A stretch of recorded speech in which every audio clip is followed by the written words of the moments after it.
shotgun stack right here. Shape of the stack affects the performance of the engine. The exhaust blast being shot through the shotgun stack makes the engine run slightly differently. Baggage wagons from days and days gone by. You can see marking on the sides from what railroad they were from. Can't even read everything anymore.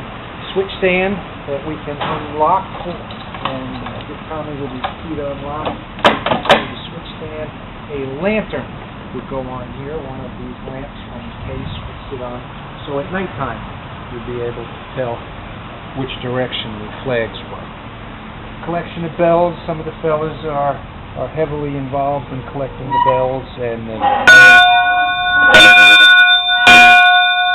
after a while they hurt my ears.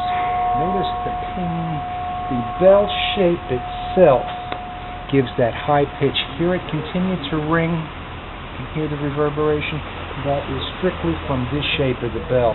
Electronic gong just doesn't do that, and that's why they don't call it an electronic bell. They call it an electronic gong. Some of the hand lanterns, block signal, older block signal. TRS. And of course the tools that railroaders have used throughout the years. Pieces that two men could use to carry a cross tie. The adze that they used to flatten them off. The train car that you see here, Richard's Caboose, is 1/8 scale. If it was 8 times larger, it would be sitting outside this building. We've tried to make up different displays to show you different size rails, and there are full-size pieces here also.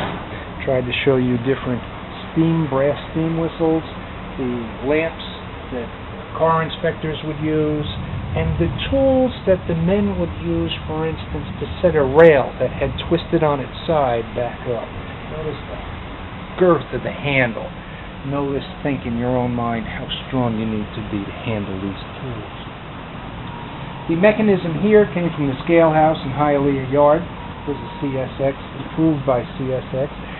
Notice that this particular scale, if you got on it, you would not even make it flinch because it weighs up to 250,000 pounds. This weighs train cars, not human beings. Yes, okay, Sherlock, thanks now. The operator sits inside his little house, protected from the weather. The rodding goes down through the floor and out to the rails. As the switch crew brings each car across the scale, the operator will actually dial in and record the weight. And that's how they sell bulk goods like sand, gravel, all by load and by weight. You know how to bill the customer. More tools, more items. One of our members is heavily into Caboose stoves. They are beautiful pieces. They would load with coal. A 40-pound load of coal in a stove like this would last 8 hours.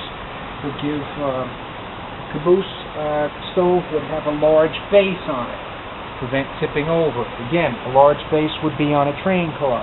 A peg-type base would lift it from the floor, would be inside a station. Again, 40 pounds of coal. We're going to have a gully pounder this afternoon, and our tin roof we may not be able to speak, so we'll get whatever we can, and when we have to stop, we'll stop. Please join us. Look around. We've got plenty to show off. Pretty interesting.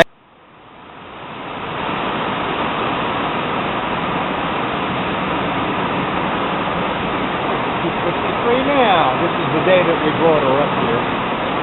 It actually looks like it's running by itself, but it's in a consist in a hospital clinic.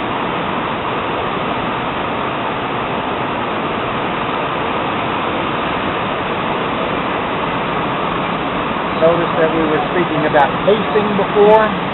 The fellas in the car are pacing along, they're driving alongside. You can see the boom from the steam crane itself over on Edwards Avenue. 426. Mike Sands was engineer that day. Nice fellow. Dwayne Costanza was conductor. This is Pompano. You'll notice the good. Yes, I remember this place. I know where Pompano is. Yes. Good. The move went very, very well. They left at daybreak from Hialeah, and we're up here in the afternoon. Switched the train out before it was even dark. 253 was here on site.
1st, 1912. On January 1st, New Year's, this car will be 100 years old.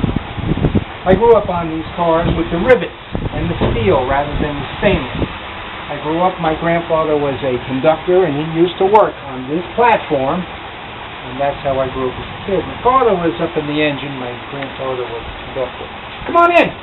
Take a look at my favorite car. The entranceway has been turned into a convenient little convenience center. You are standing on a concrete floor. May strike you fancy. Pullman cars were known to be very heavy and substantial, and that's where part of the weight came from. Also, all the steel, all the rivets, all the pieces. Ventilation before air conditioning was simply a series of louvers up in the clerestory. Hot air would rise, it would be drawn up to these vents. You could open or close a vent with something as simple as this hook. There would be positions, and it could close, for instance, in winter. Later, by 1930, there were a series of small box fans mounted outside to pull that hot air out. The car was a coach. There were 2 seats, an aisle, and 2 more seats all the way down the length of the car. Doesn't look like that now. It looks like it's full of stuff, and it is. This was the support car to our steam crane. Crane does a wonderful job, but without tools and the men that go with it, it can't do anything. Pieces are so heavy that they have to be picked up with a come-along and swung around and out this side door and lowered onto the ground. Things like rail jacks aren't too bad. You'll notice the hooks are starting to get larger and larger. We looked at one inside the loading dock that none of us put together could even wiggle. Down the very center of the car, all hand tools. These crowbars were what each of the men used. 12 men worked with this car. Each one would have a crowbar that could remove spikes. They would have a maul. There are mauls down here to put spikes back in. They have lining bars to line things back up. Notice that the weight is centered down the center of the car. The notation here, I've run a little past your camera. BV, Buena Vista. This car was from the south end of the railroad, Buena Vista Yard. There was another crane and support car, New Smyrna. Again, the tools, the particular one that has these spikes on it looks like a giant ice pond. Notice the size of the hook on this end. It went on the end of the crane. The crane could very easily pick up any kind of timber, bridge timber, cross-tie timber. The tighter that you pulled up, the tighter that the points bit into the wood. They have great control, great leverage. This particular tong is very different shape. Notice there are no points. Notice there's a square-looking. This accepted the ball of the rail. You'll be able to pick up an entire length of rail. Why have your 12 men lift the rail when your crane can do it? Right? The mechanic would work here. The first function of the wreck train was to get the railroad open again. Any car that was slightly damaged could be repaired. Notice there are fittings, hoses, hooks, tools.